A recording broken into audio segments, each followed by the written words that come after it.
Juízo investigativo. Os fundamentos da soteriologia bíblica. Eu sou Ezequiel Gomes, você está no canal Vem Senhor Jesus e hoje nós damos continuidade à nossa série de estudos sobre a doutrina do juízo investigativo. Estamos falando nessa parte da nossa série sobre o livro de Levítico. E eu falei tanto que a gente ia um dia começar a falar de soteriologia, que quando esse dia chega a gente fica até emocionado e finalmente eu consegui tratar algumas das principais questões aí em torno do livro de Levítico 16, para agora a gente poder fazer um panorama soteriológico um pouco mais profundo. E é aqui na soteriologia, que é a doutrina da salvação, que residem de fato as grandes polêmicas em torno do juízo investigativo, tá bom? Existem cosmovisões diferentes em torno da soteriologia e muitas vezes os debates em torno da doutrina do juízo investigativo muitas vezes se tornam polêmicos por causa das implicações que a doutrina adventista tem em relação à teoria e à prática e à experiência da salvação. E aí evocam-se inúmeras questões muito interessantes do ponto de vista teórico e prático sobre a salvação, tá bom? Então a gente precisa fazer agora um panorama de soteriologia para a gente começar a construir de uma forma um pouco mais sólida a compreensão adventista, para que as pessoas a compreendam e entendam também as suas implicações, que são extremamente amplas, profundas e significativas, tá bom? E aí vamos contextualizar de uma forma um pouco mais ampla. A gente está estudando o livro de Levítico, esse vai ser o foco deste vídeo também, mas antes disso vamos relembrar o que a gente já falou aí, inclusive há uns 2 ou 3 vídeos atrás, sobre protologia. Levítico faz parte da primeira revelação de Deus dada a Moisés, que contém aí os 5 livros do Pentateuco, e que foram escritos no contexto da experiência do Êxodo. Tá bom? Então, toda a experiência do Êxodo contextualiza esta primeira revelação, onde Deus revela para Moisés o livro de Jó, o livro de Gênesis, e depois da experiência do Êxodo, ele vai escrever o livro do Êxodo, o livro de Levítico, o livro de Números e o livro de Deuteronômio, tá bom? E esses 5 livros vão estabelecer a base sobre a qual toda a palavra de Deus escrita, a Bíblia, está construída, tá bom? Então, quem é o Deus da Bíblia? É o Deus do Pentateuco. O que é o homem na Bíblia? É o homem que desde o Pentateuco se revela como criado à imagem e semelhança de Deus e caído em pecado. E agora o ser humano tem as coisas boas e as coisas ruins, né? As coisas boas em função de ser a imagem de Deus e as coisas ruins em função das questões de ter se tornado pecador, mortal, e agora ter todo um problema dentro da experiência humana no mundo em função de pecado e morte. E aí tem assassinato, tem injustiça, tem maldade, tem malícia, tem vaidade, tem adultério, tem idolatria, tem um monte de imundície e etc. E como é que fica isso num ser que é a imagem e semelhança de Deus? E Deus desiste do homem? E a Bíblia diz que não. E aí Deus vai atrás do homem, pergunta, procura pelo homem, veste o homem com as roupas lá do sacrifício, com peles e etc., para substituir ali as folhas de figueira e tal, e agora vai conduzindo a história humana no sentido de salvar o homem. A salvação, então, é o objetivo central de toda a história do pecado, porque o pecado vai acabar, porque o pecado gera em morte, porque o pecado traz juízo sobre si mesmo, inclusive, né? Então, a história do pecado é uma história fadada ao fracasso e à morte, ao fim. E Deus quer que o ser humano seja livre dos fracassos, da morte e do fim. Por isso, a doutrina da salvação, como que o homem consegue transcender esse estado, esta condição, esta maldição do pecado para viver uma vida sem pecado, que implica uma vida sem morte, a vida eterna. Então, a experiência da salvação orbita em torno desta transição entre uma vida mortal pecadora para uma vida imortal e sem pecado. Tá bom? Então, beleza. Então, a experiência do Êxodo, ela vai fundamentar, em grande medida, a revelação do Pentateuco, e aí Deus vai lá e pega e tira o povo da terra do Egito. Inclusive, esse é um grande símbolo de salvação, né? Não é ainda tirar o povo do Egito para Canaã celestial, mas já é tirar o povo do Egito para Canaã. E aí vai existir todo um símbolo, né? Então, a escravidão do Egito, e agora Deus vai e faz milagres, um monte de coisa, e traz eles para a terra prometida, a terra de Canaã. Isso vai ser um símbolo da experiência da salvação, onde você é liberto da escravidão do pecado através dos milagres de Deus, a soteriologia, a salvação e etc., e é conduzido a Canaã celestial pela graça de Jesus Cristo, tá bom? Então, bacana. Então Deus tira lá, dentro da história, né, o povo da terra do Egito, traz para o Monte Sinai, faz ali a sua aliança, se revela a sua lei, o que Deus quer e que não quer que seja feito. E depois dá toda a revelação do santuário para resolver os problemas dos israelitas que pecarem à luz da presença da lei de Deus. Então aí existe um conceito muito importante de que é a lei que define o que é pecado, e quando a gente peca, a gente tem que ter uma solução desse pecado para a gente poder viver com Deus. De outra forma, o pecado faz separação entre nós e Deus, tá bom? E a gente é condenado à morte, e a gente não vai para a vida, a gente não vai ter a vida eterna se a gente viver e morrer em pecado, sem se arrepender, e etc., aí contra a lei de Deus, e toda essa questão aí que fundamenta o pano de fundo da soteriologia, porque o pecado é o pressuposto e o pano de fundo de toda a soteriologia. Só precisa ser salvo dentro da mentalidade cristã, dentro da mentalidade bíblica, quem está envolvido no problema do pecado. E todos os seres humanos estão envolvidos no problema do pecado, então todos precisam de alguma forma ser salvos, tá? Serem salvos, enfim, etc. Bacana. Então, dentro desta dinâmica, destes conceitos e etc., para que um Deus sem pecado possa habitar no meio de um povo pecador, ele diz, então vocês me farão um santuário para que eu possa habitar no meio de vocês. E ali o que acontece? Esse santuário ele tem uma estrutura física que reflete um modelo que Deus mostra para Moisés, e ali devem acontecer um monte de rituais de sacrifício, holocausto e etc. E aí a gente entra na, vamos pensar assim, base mais fundamental da soteriologia bíblica. Existe expiação através do sangue para perdão de pecados. Essa é a base da soteriologia bíblica e isso grita no livro de Levítico. O livro de Levítico já começa com o homem trazendo oferta ao Senhor, uma oferta sem defeito à porta da congregação, que é o santuário, para que o homem seja aceito perante o Senhor. Então ele põe a mão sobre a cabeça do animal a ser sacrificado, para que ele seja aceito a seu favor, para a sua expiação. É assim que o livro de Levítico começa. Inclusive eu já li esse texto inúmeras vezes aqui em inúmeros vídeos, né? Levítico 1, versos 1 a 4. Então é isso. O homem, para ser aceito diante de Deus, precisa ter um sacrifício de sangue entre ele e Deus. E esse sacrifício precisa ser aceito a favor do homem para a sua expiação, para que ele seja aceito. Em grande medida, essa é a grande base, o grande fundamento, a grande intelecção fundamental, o conceito fundamental de salvação, então, é esse. O pecador oferece expiação de sangue, ou tem um sacrifício de sangue a seu favor, oferecido diante de Deus para que seja aceito diante de Deus. Beleza? Ok. Então você continua lendo o livro de Levítico e você vai ler do capítulo 1 até o capítulo 15 e você vai encontrar dentro destes capítulos, em grande medida, além de algumas histórias dos sacerdotes, da consagração de Arão, de seus filhos, disso e daquilo, o que você mais vai encontrar é pecado, impureza e rituais de expiação para perdão e purificação em função de iniquidades e impurezas, tá bom?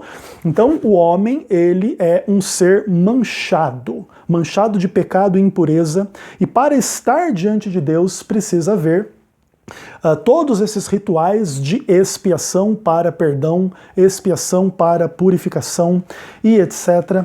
E é tudo bastante interessante. Depois você vai lendo o livro de Levítico e você percebe também em outros textos do Pentateuco e tal, que existem posturas de pecado que são perdoáveis e que são imperdoáveis, tá bom?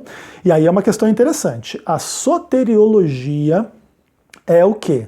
É a salvação do homem que peca os pecados perdoáveis. Não há salvação para o homem que peca os pecados imperdoáveis. Claro que nesse momento é um pouco complicado a gente trabalhar extensamente a questão dos pecados imperdoáveis, e aí seria a doutrina da condenação e não a soteriologia que nós estaríamos trabalhando. Inclusive esse é um tópico que a gente pode trabalhar dentro dessa série, porque ela é um tópico extremamente importante, esse é um tópico muito importante dentro da discussão, mas agora a gente vai se concentrar na experiência da salvação dos pecados perdoáveis, beleza? Ok. Então, quando você tem um pecado perdoável, você tem que o quê? Ter um sacrifício de sangue para fazer expiação e perdão desse pecado. O pecado imperdoável gera a morte, a condenação daquele que cometeu o pecado imperdoável, beleza? Ok. Então, dentro da ideia de que existem pecados perdoáveis, a gente entende que nesses casos o pecado não é, vamos pensar assim, uma força invencível, não é uma realidade invencível. Essa é uma realidade que pode e deve ser superada. E aí existem passos para essa superação. O perdão é o primeiro desses passos. A purificação é o último desses passos, a purificação no sentido definitivo, não meramente na purificação ritual, tá bom? Existem na Bíblia muitos rituais de purificação do pecado. Mas eles sempre eram símbolos de uma experiência escatológica e nunca uma realidade presente. O homem cerimonialmente purificado do pecado permanecia um pecador imperfeito à luz da lei moral de Deus e etc, tá bom? Não era uma pessoa de amor perfeito, de fé perfeita, de paz perfeita, de obediência perfeita em sentidos absolutos, de maneira que o conceito de purificação da Bíblia em termos cerimoniais ainda não é o cumprimento da promessa escatológica da purificação do pecado em sentido último, que inclusive torna o homem imortal, uma vez que o salário do pecado é a morte. O ser humano sem pecado, ele não vai morrer. A única exceção a essa lógica foi Cristo, que sendo um homem sem pecado, morreu, mas aí existe toda uma singularidade em torno de Cristo. Cristo não é um mero homem, Cristo é Deus que se fez homem, ele é um homem sem pecado, então ele corresponde moralmente a um homem como Adão antes da queda, né? Ainda que, após a queda, o corpo, o físico do ser humano tenha sido deteriorado pelo pecado até mesmo no contexto de morte, e Jesus, para morrer, carrega esta, entre aspas, natureza pecaminosa, mortal, inclusive para poder morrer, de outra forma nem poderia ser morto, né? Então você vê que Jesus é uma pessoa singular, moralmente sem pecado, fisicamente debilitado pelo pecado para viver como homem entre os homens, de outra forma não teria sido nem reconhecido como ser humano. Imagina um ser humano imortal no meio de toda a humanidade, seria um ser absolutamente alienígena, e Jesus não era um alienígena, Jesus era um homem que viveu entre os homens, e aí é toda a doutrina que Jesus é 100% Deus e 100% homem. Existem muitas implicações interessantes a respeito da cristologia em torno da visão adventista dessas questões. Existe também muita acusação contra o adventismo em função de certos entendimentos dentro dessa questão, mas é importante a gente entender que Jesus ele é uma exceção à lógica de que pecado e morte estão conectados e que os pecadores morrem e os sem pecado não morrem, tá? Isso é verdade. Quando a gente chegar no céu, nós seremos imortais sem pecado. Jesus era uma pessoa sem pecado, mas mortal porque veio morrer por nós, como Deus que se fez homem para morrer em nosso favor, tá bom? Beleza. Então a gente já está vendo aí implicações cristológicas para essa discussão como um todo.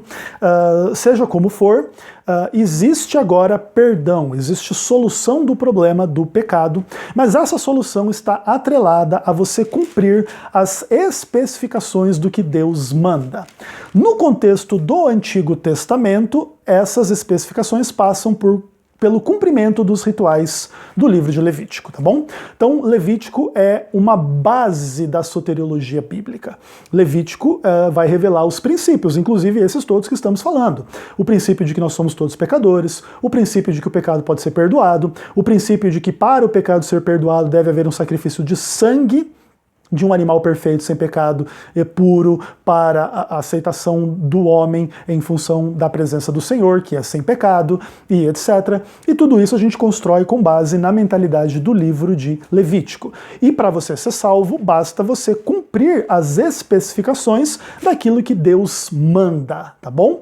Inicialmente isso tem que ver com toda esta fé sacrificial levítica, e depois do Novo Testamento, quando Cristo vai revelar o verdadeiro sentido e cumprimento de tais e tais questões, agora a salvação está atrelada ao cumprimento vamos pensar do que Deus estabelece em termos da fé em Cristo, da justificação pela fé e todas as suas implicações para a experiência da salvação dentro da luz neotestamentária e etc, tá bom? Por enquanto a gente está ainda botando um pé no freio nisso, a gente vai tratar as implicações da soteriologia bíblica em Levítico para a fé neotestamentária, mas por enquanto bota o pé no freio e vamos trabalhar os conceitos a partir do Antigo Testamento, tá bom? E aí acontecem algumas coisas muito interessantes. O livro de Levítico, ele vai descrever o sacrifício pelo pecado como expiação.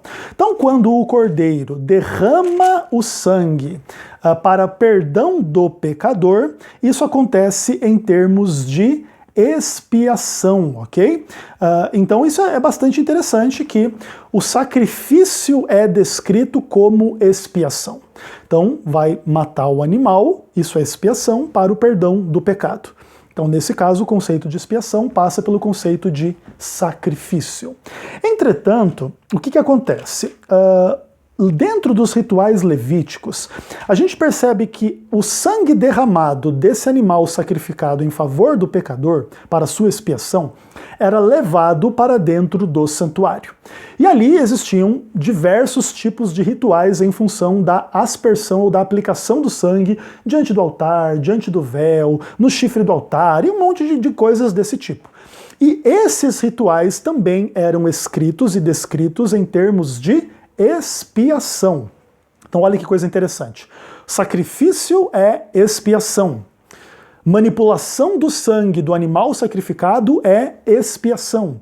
E por final, o ritual de Levítico 16, ao levar o bode para Azazel, para o deserto, em termos de carregar os pecados para longe de Israel, que carrega toda uma imagem de punição, de juízo, de condenação, de afastamento do pecado em termos de eliminação definitiva, também é descrito nos termos de expiação, especialmente à luz de Números capítulo 25, onde a morte do infiel, que simboliza o diabo, é expiação, tá bom?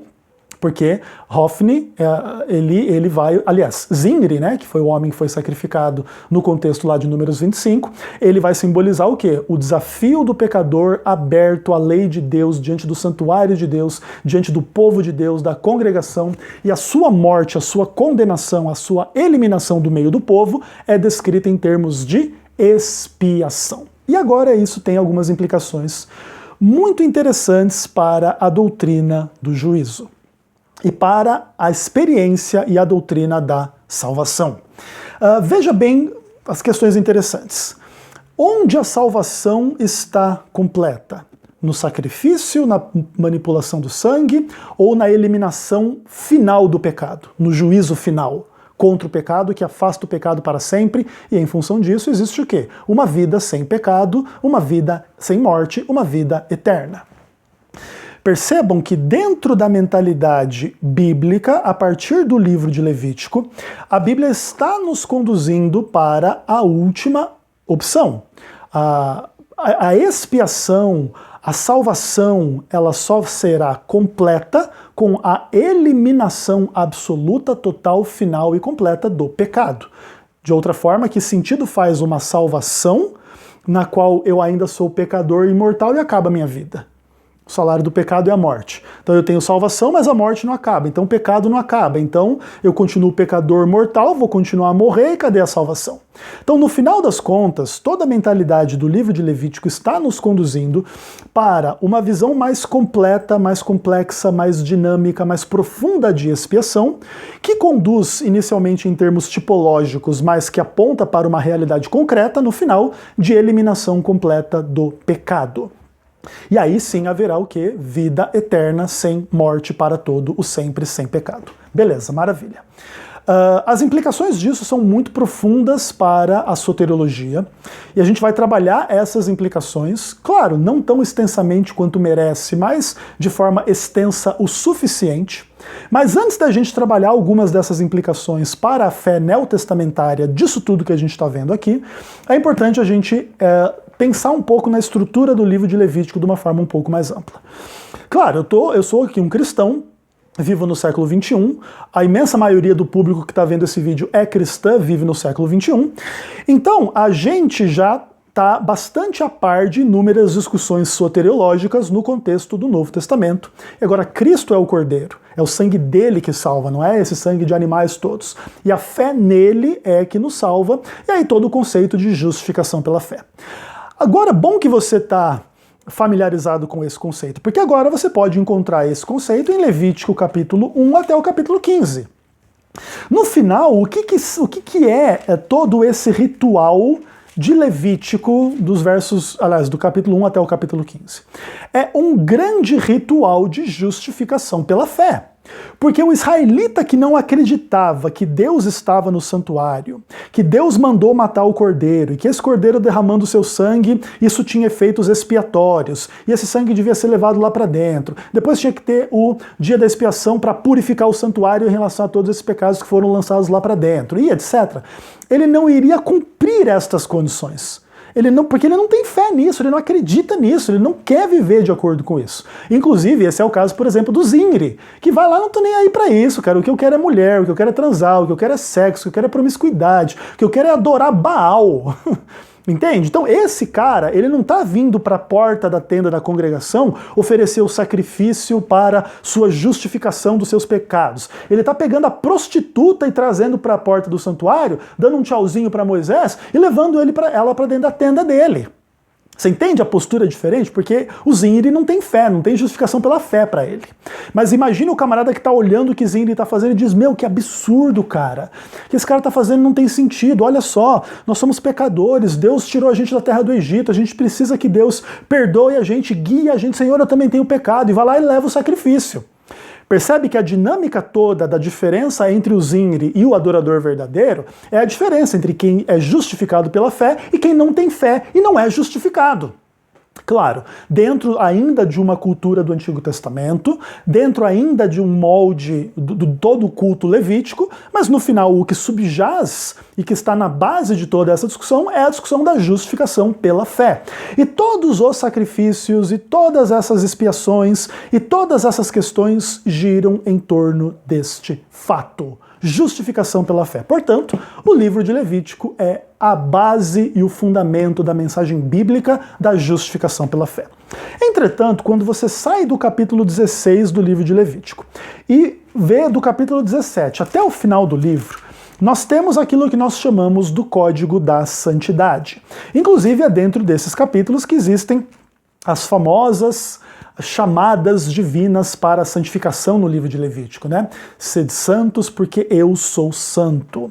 E aí existe um monte de coisas desse tipo. Você não vai furtar, você não vai oprimir, você não vai amaldiçoar, você não vai fazer injustiça, você não vai ser fofoqueiro, você não vai se vingar, você vai guardar a lei de Deus, você não vai adulterar, você não vai fazer isso, você não vai fazer aquilo, você não vai ferir a sua carne pelos mortos, você não vai consultar necromantes, você vai cuidar bem do estrangeiro, você vai cuidar bem do pobre, e a questão do dízimo, e a questão das festas, e como é que você vai viver e como é que você não vai viver.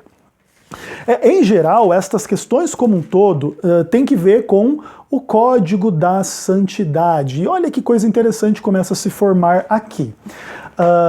Dentro do livro de Levítico, você tem uma primeira parte do livro focada na mensagem da justificação e você tem o dia da expiação. Após o dia da expiação, você tem uma mensagem bastante focada no conceito de santificação. E aí é uma coisa bastante interessante em termos de soteriologia. E aí percebe-se, né? O que é necessário para ser salvo? Basta a justificação pela fé? Ou é necessário acrescentar à justificação pela fé uma santificação? E em que nível e em que termos e em que pontos essa santificação deve se manifestar?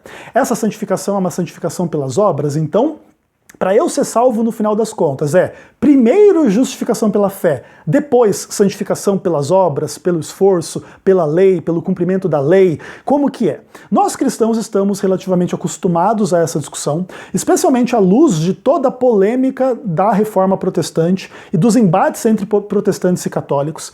E em geral, a nossa resposta é que a justificação pela fé é a experiência da salvação. E a experiência da santificação é um mero reflexo dessa justificação pela fé. Então eu peço perdão pelo meu adultério e eu vou viver a minha vida agora não adulterando mais, porque de outra forma não faria sentido eu pedir perdão, eu me arrepender, eu tentar mudar, ou eu buscar a mudança para andar em harmonia com a lei de Deus.